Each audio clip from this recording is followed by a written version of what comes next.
guys cruise around the corner at a neighborhood entrance. Callie's home. The old motorcycle comes to a halt. Bob holding his flowers and JR swigs his orange juice. Bob and JR dismount and Bob pushes stop on the boombox to silence it. The two walk toward the house. Thurman's beat-up two-door car with smoke pouring out of the exhaust, puttering down the street. The car hits its brakes the best it can and comes to a stop in the front yard. Why is he here? Thurman crawls out of the car in a hurry and lands on the ground with the crowbar next to him. He catches up to Bob and JR. Bob, I came as soon as I could. JR messaged me that I better come. What's up, JR? Thanks, asshole. What's the crowbar for? Moral support. The young men turn and approach the house, slow motion and music playing. They walk in a shoulder-to-shoulder line with determination. Thurman on the left is holding a crowbar, Bob's in the middle with flowers, and Jay on the right swigs his orange juice. Do you know what you're going to say yet? Nope. Cool. You want to hide behind those trash cans? Yeah. They hop behind the cans and peek toward the house as Bob continues toward what looks like under a window. Bob stands there for a few seconds, then glances back at his supporters. Bob looks down at the flowers, then looks side to side. He turns and walks quickly to the trash cans, and he throws the flowers in a can. He returns to his beginning position, stops. JR and Thurman begin to whisper loudly to Bob. What are you waiting for? What am I supposed to say? Throw a rock at her window. Bob scans the ground, then hesitates. How else are you supposed to get the truth, for God's sakes? Callie's messing with your mind. Now the rock. Bob agrees, scans the ground, finds a brick from the flower bed, and grabs it in his hand. No, like a small rock, a pebble. Bob agrees, drops the brick, and grabs a pebble. He chunks it. Clink, it's a direct hit. The house is revealed as a one-story, and the window conversation is completely unnecessary. Bob glances back. They all look at each other, pause and shrug. No response. All right, there's your answer. Now throw the brick. Looking back at JR, Bob agrees, grabs and clenches the brick in his fist. He rears back to throw it through the window, and a light comes on from inside. The window opens quickly, Bob's brick still in hand. Bobby?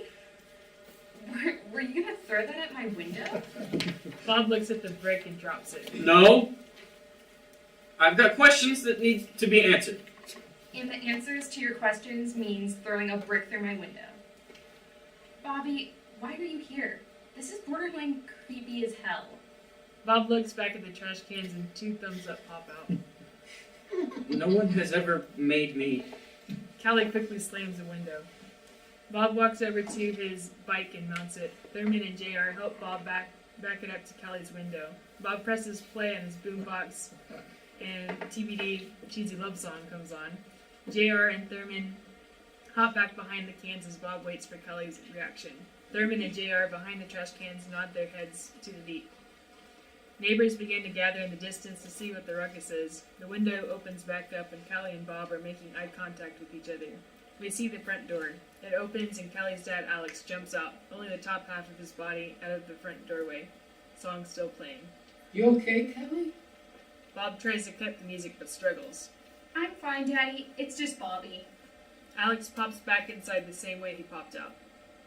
Look, I'm sorry I didn't break it off sooner. Bob looks confused. But I mean, you said that... Damn it, Bobby! Don't twist my arm. What? Cut 2. The neighbors watching and are eating popcorn. Callie notices the neighbors in size. There's someone else, alright? Honestly, I thought you would have figured it out. Bob, still on his bike, turns his head forward away from Callie and moves his feet slowly toward the street. Don't you want to know who he is? Bob, not looking back but speaking to the sky. No, not really. Callie looks to the side in frustration and Thurman cracks his voice to imitate Bob. Who is it? Travis Clarenbold, the baseball player. Second base, in case you were wondering. Bob stops and turns his head back toward Callie. Travis? The baseball player with the teeth? Have y'all kissed? Callie shrugs. Bob turns his head toward the street and freezes in shock. Have you two? Thurman interjects, speaking for Bob. That's sense. Come on. Bobby, It's Bob. Bob loosens his tie. you and your idiot buddies are usually out doing nothing with your lives. Thurman jumps out from behind the cans and smashes in a car window with the crowbar.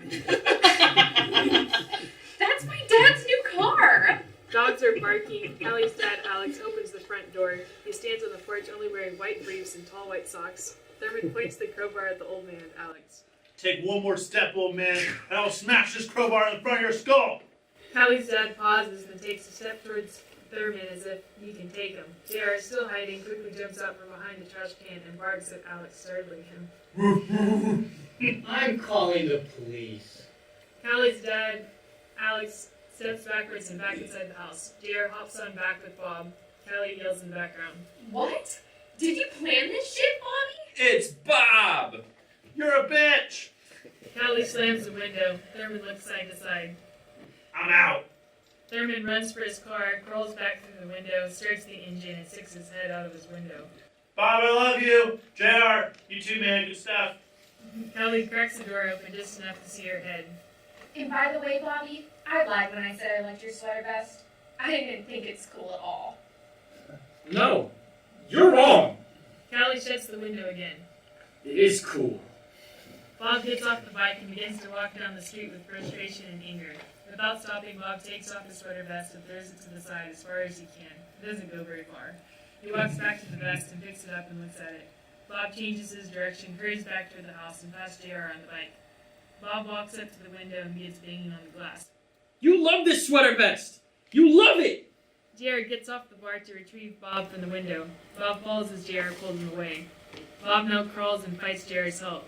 JR is able to grab one of Bob's legs that is kicking at JR, and Bob is drugged by the leg. Bob's still yelling about the vest. Bob heads back toward the window, and JR follows quickly after him and throws Bob. Bob now limp, and JR drags Bob away for good. JR pushes the motorcycle around the corner and out of sight.